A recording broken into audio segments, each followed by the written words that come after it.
এই মুহূর্তে বাস্তবতা হলো যে শেখ হাসিনা দিল্লিতে আছেন। তিনি কিভাবে আছেন এটা নিয়ে নানা রকম ধোঁয়াশা।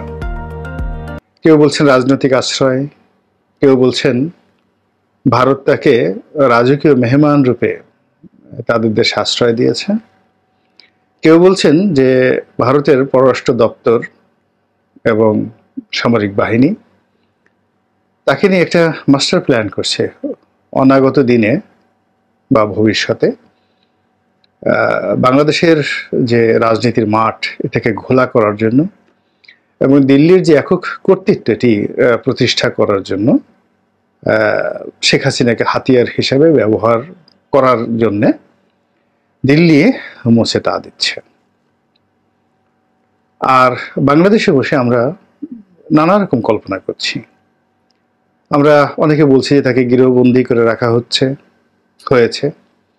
অনেকে বলছে যে তিনি এখন ভারতের গলার কাটা হিসেবে দেখা দিয়েছে। অনেকে বলার চেষ্টা করছেন যে তিনি পৃথিবীর কোথাও জায়গা পাচ্ছেন না, তাকে বেলারুশ পাঠানোর চেষ্টা করা হচ্ছে, ইংল্যান্ডে পাঠানোর চেষ্টা করা হচ্ছে, আন্দামান নিকোবর দ্বীপপুঞ্জে পাঠানোর চেষ্টা করা হচ্ছে, নানা রকম কথা। কিন্তু ভারত সরকারের পক্ষ থেকে একেবারে মুখে কলুপ এঁটে রাখা হয়েছে। দিল্লি এখনো পর্যন্ত কোনো সরকারি প্রতিক্রিয়া জানায়নি শেখ হাসিনার বিষয়ে।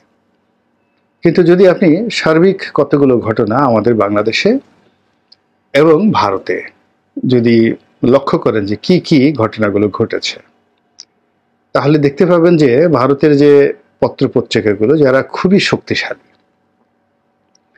তারা বর্তমানে যে ডক্টর মোহাম্মদ ইউনূসের যে সরকার, এই সরকারকে নিয়ে দেদারছে গুজব রটাচ্ছে,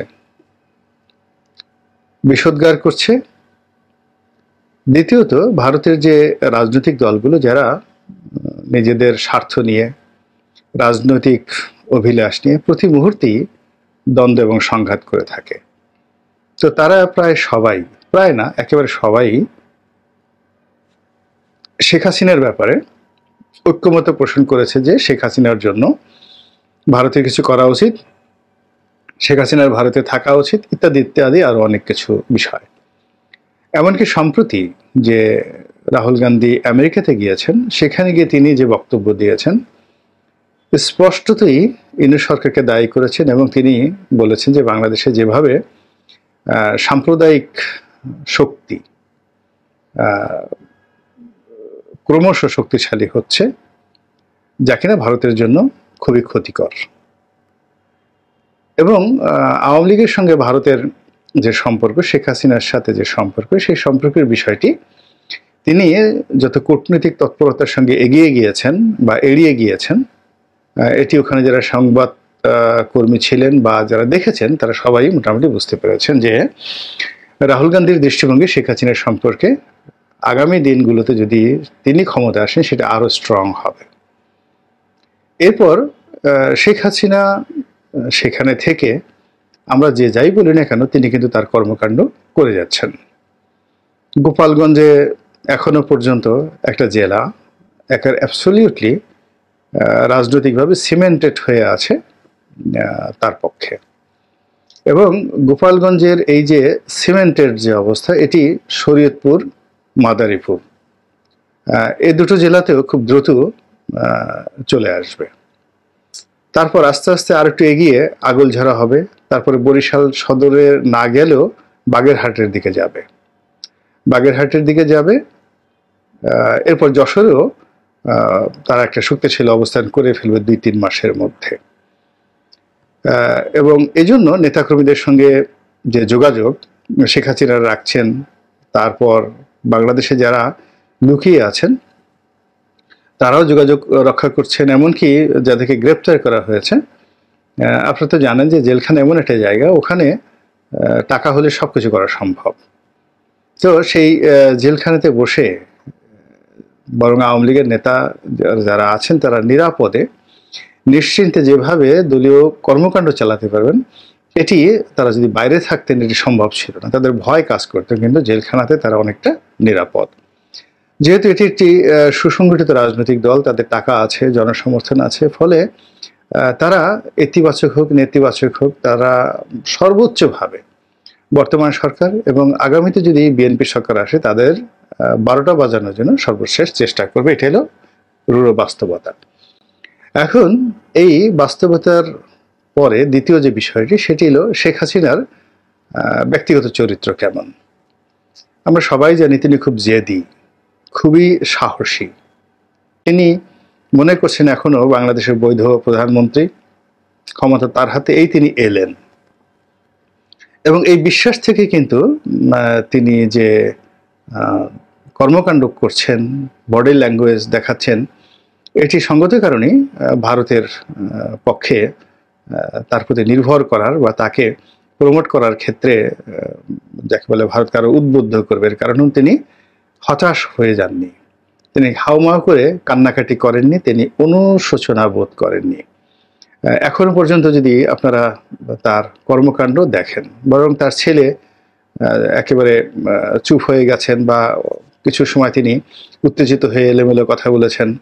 অন্যদিকে তাদের যে একটা বিশাল কানেক্টিভিটি রয়েছে ইংল্যান্ডে, ব্যবসায়িক মহলে, তারপরে শেষে রাজনৈতিক মহলে, শেখ রেহানা এবং তার সন্তানদের, এর বাইরে ফিনল্যান্ডেও তাদের একটা রাজনৈতিকভাবে নিদারুণ শক্তিশালী অবস্থান আছে। আপনারা জানেন যে ববি বিয়ে করেছে ফিনল্যান্ডের খুবই সম্ভ্রান্ত পরিবারে এবং তিনি সম্ভবত সেখানকার খুব বড় পর্যায়ের একজন রাজনীতিবিদ এবং মন্ত্রী। তো যাই হোক, এই ইউরোপে যে তাদের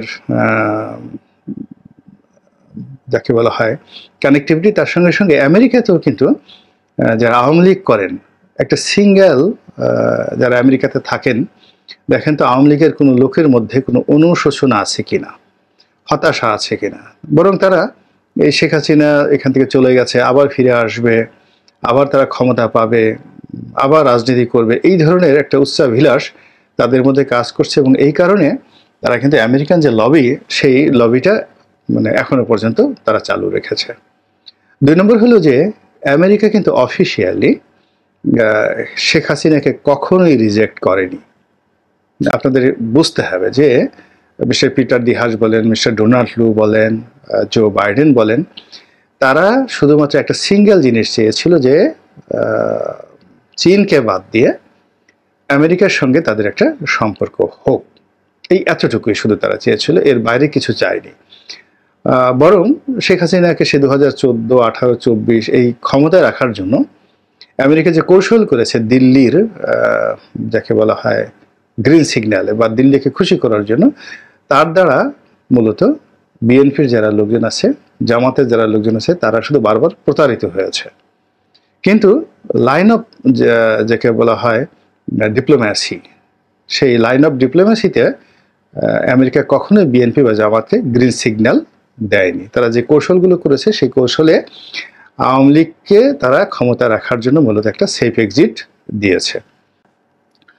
তো এর আগে আমরা 111-এর সময় শেখ হাসিনার যে চরিত্র, সেই চরিত্র দেখেছি যে শেখ হাসিনা যখন দেশের বাইরে গেলেন তখন 111-এর সরকার প্রাণান্ত চেষ্টা করছে তিনি যেন দেশে না আসেন।